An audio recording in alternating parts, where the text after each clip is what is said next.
Israel rejected proposals for a ceasefire with Hezbollah on Thursday, right after the United States, France and several allies called for a 21-day halt in fighting. Israel has launched the heaviest airstrikes against Lebanon since the 2006 war over the past week, killing more than 600 people, as months of cross-border fire with the Iranian-backed Hezbollah movement spiraled close to all-out war. Foreign Minister Israel Katz said in a statement Israel would fight, quote, with all our strength until victory and the safe return of the residents of the north to their homes. That dashed hopes of an imminent truce expressed by Najib Mikati, the Prime Minister of Lebanon, where hundreds of thousands of people have fled their homes seeking safety, and added to fears of an Israeli ground invasion. On the streets of Nahariya in northern Israel, support for a hardline stance. Tens of thousands of Israelis have also fled homes along the frontier with Lebanon. We must finish with this. To kill them, to stop them, to do something, but not stop the war. No. We don't believe them. They want to finish us. We want to see a diplomatic resolution and a solution to prevent an all-out war. The ceasefire call, for Gaza as well as the Israel-Lebanon border, followed intense discussions at the United Nations on Wednesday.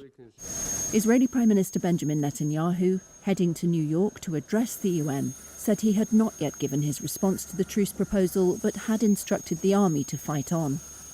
Israeli airstrikes overnight hit around 75 Hezbollah targets in the Bekaa Valley and southern Lebanon, including weapons storage facilities and ready-to-fire launchers, the Israeli military said on Thursday.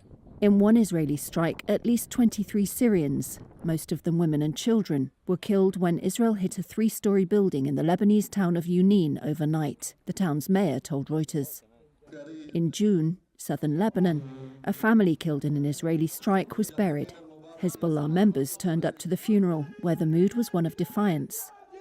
At least 72 people were killed in Israeli strikes on Wednesday, according to Lebanese Health Ministry statements.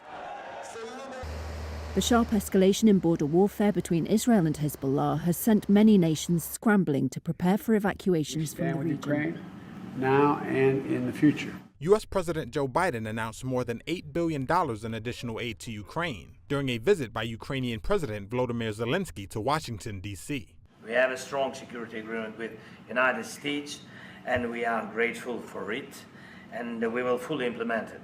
The aid will include the first shipment of a precision-guided glide bomb, a medium-range missile that gives Ukraine a major weapons upgrade. It'll also provide the country additional air defense, unmanned aerial systems, and air-to-ground munitions. Mr. President, can you bring an end to this war? Of course we have to. Earlier, Zelensky was at the Capitol to meet with Democratic and Republican lawmakers. The Ukrainian president has faced rising criticism from some Republican leaders, including presidential candidate Donald Trump. Take a look at the war happening right now in Ukraine. It would have never happened if I were president to start off with.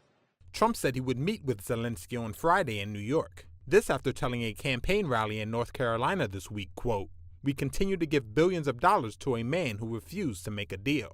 In the 2.5 years since Russia began its full-scale invasion, Congress has approved nearly $175 billion of aid and military assistance for Ukraine and allied nations." Many lawmakers say they expect Washington will need to approve more money to help Kyiv within the next several months. The conduct alleged in the indictment, the foreign money, the corporate money, the bribery, the years of concealment, is a grave breach of the public's trust. Federal prosecutors charged New York City Mayor Eric Adams with bribery, wire fraud, conspiracy, and accepting illegal campaign contributions on Thursday.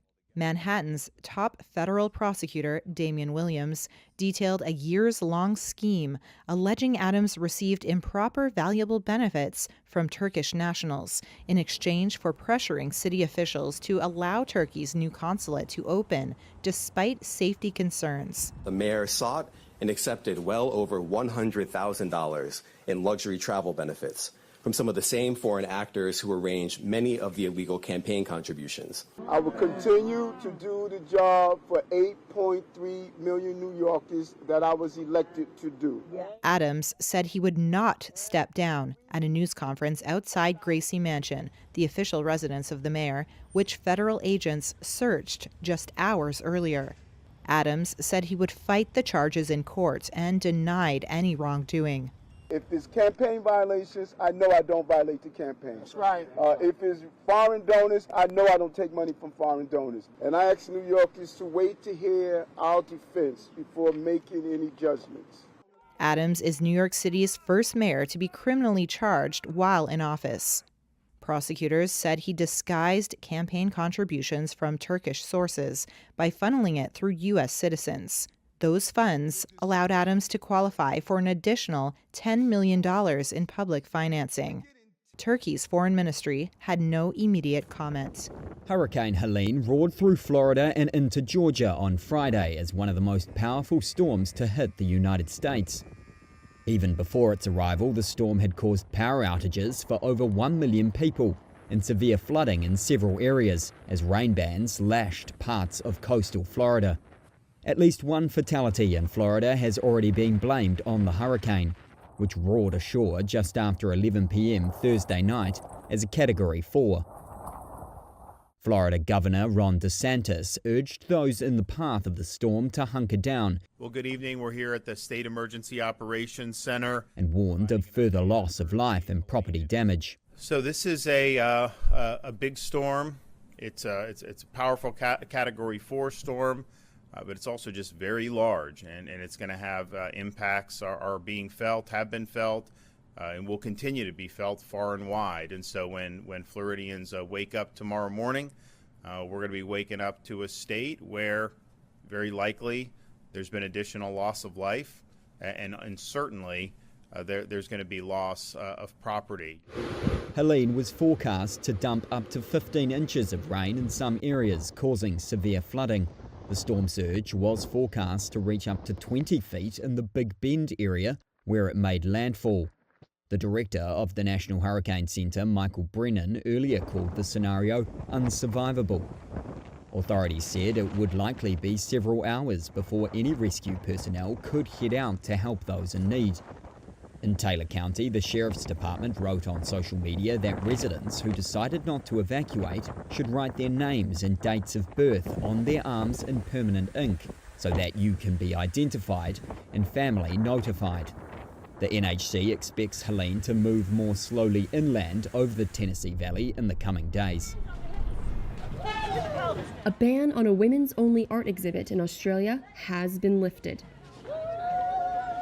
On Friday, an Australian court ruled that the art gallery in Tasmania did not discriminate against men. Curator of the Ladies' Lounge at the Museum of Old and New Art, Kirsha Kachel, celebrated the decision. This is how we build a beautiful society, and I'm very inspired by the occurrences in the courtroom today. In 30 seconds, the patriarchy was smashed, and the verdict demonstrates a simple truth. Women are better than men. A lower court in the state had banned the Ladies' Lounge after a case was brought by a male visitor in May. It triggered an uproar among supporters and artists. To protest the ban, the museum moved some of the contents of the Ladies' Lounge to a women's toilet.